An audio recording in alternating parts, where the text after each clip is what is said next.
بولنی پڑے گی بھائی، بھارت میں رہے گا تو بولنا پڑے گا۔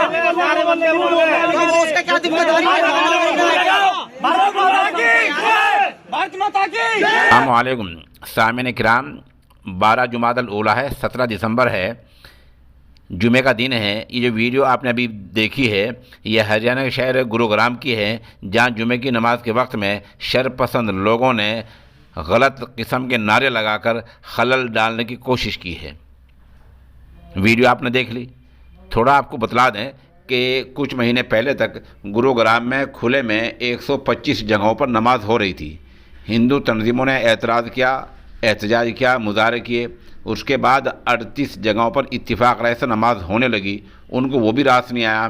اور جیسے کہ ہم نے پہلے دکھلایا، کئی ہفتے پہلے بتایا، خبریں ڈالی، خبریں اپلوڈ کی اپنے یہاں، تو وہ بار بار جھگڑے کرتے رہے، مظاہرہ کرتے رہے، پولیس کی موجودگی میں یہ سب ہوتا رہا۔ جو امام لوگ مسلم راشٹریہ منچ RSS سے جڑے ہوئے ہیں، انہوں نے کچھ دن پہلے تمام اماموں سے الگ ہو کر 6 جگہوں پر اتفاق ظاہر کیا کہ 6 جگہوں پر نماز ہو جایا کرے گی۔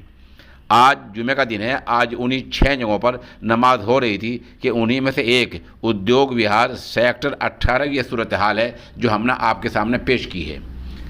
آپ کو پتہ ہی ہے کہ اس معاملے کو لے کر سابق ممبر پارلیمنٹ محمد ادیب صاحب سپریم کورٹ میں گئے ہیں۔